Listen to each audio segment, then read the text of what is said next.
ummaddan saad u badbaadin lahayd aad ka fikirto saad u horumarin lahayd aad ka fikirto laakiin inaad shaqo hesho naftaada ka fikirto waa hadaf dhow wey hadaf hoose wey haddaad wax taqaan oo wax kasta taqaan asaadan ku dhaqmayn dhaqankii islaamka oo aadan ku dhaqmayn mabda'a dariska iyo dadnimada oo aadan ku dhaqmayn magicii Soomaaliya oo aadan ku dhaqmayn magicii dadkiina iyo awoowayaashii waxay ku dhaqmi jireen ogaada waxbarashada wax ma tarin jaamacadda waxaan rabaa inaan ku ammaano runtii dhammaan intaan ka warqabo anigu dadkii ka baxay sidoo ardaygu sheegay laba astaamood bay wataan astaanu waa astaantii cilmiga ahayd ama ha ahaato mid diimi ah ama ha ahaato mid maadi ah astaanta labaad oo ay wataan waxa weeyaan waa astaan hogaamineed weey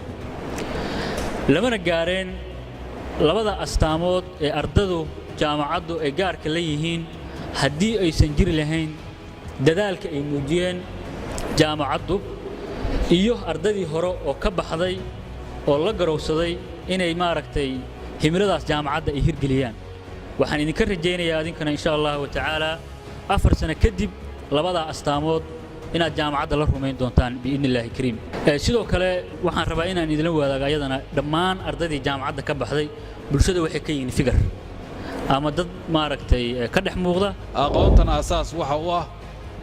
inuu qofku Ilaahay subhanahu wa ta'ala markaas ku xirnaado wattaqullah wa yu'allimukumullah waa ayad quraan hadaa cilmi rabtid hadaa aqoon rabtid hadaa wax ka rabtid markaas Ilaahay subhanahu wa ta'ala xiriirkiisa xooji wax ka Ilaahay ku fududeynaya wax kastana waa ka soo baxaysa waxaan anagu nahay waalidkii kuwii hore waalid baan u ahayn ka baxay kuwa hadda ku jirana waalid baan u nahay kuwa hadda bilaabayna waalid baan u nahay marka insha Allah waxaan rajaynayaa kulliin waalid baan u wadanahay inaan tusaan tacliinta meesha ka gaartaan waxaad soo doorateen oo aad jaamacadii ka soo doorateen jaamacadda Badda Cas waxaan rajaynayaa insha Allah ta'ala jaamacadda kalsoonida aad siiseen oo aad ku aaminteen wax la 4 sano mustaqbalkiinii inaad heli doontaan insha Allah ta'ala oo jaamacaddu waxay idinku tala gashay aad heli doontaan Mareykanku wuxuu ku faanaa dayaxa dushiisa aan tagay ruushna wuxuu ku faanaa nuclear baa hawada sare ii jira aniga maxaa ii diiday inaan daruuraha iyo dayaxa dushiisa aan sahan u tago maxaa ii diiday miyaa ka liitaa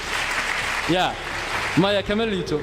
yaa waaba ka qaalisanahayo waxaan haystaa kelmad adduunka ninka Ilaahay siiyo yahay kan adduunka ugu wanaagsan laa ilaaha illa allah muhammadur rasuulullah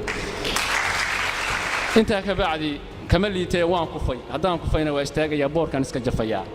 yaa haddaan ooyayna ilintaan tirayaa oo calooshaan adkaysanaya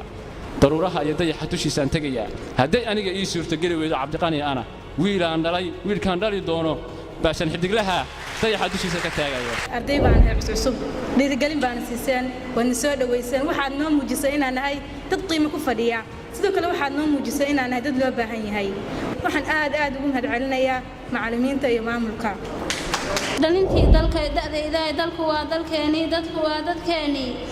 hays oranin door quda dibadda dalxiis iyo damaashaad u aado duuduuba heryada dalku waa dalkaagii hadaa deeqsi noqon lahayd dekada camiri lahayd dadku waa dadkaagii hadaa daacad noqon lahayd daraasadii cilmiga iyo dawa raadin lahayd oo danta guud ka talan lahayd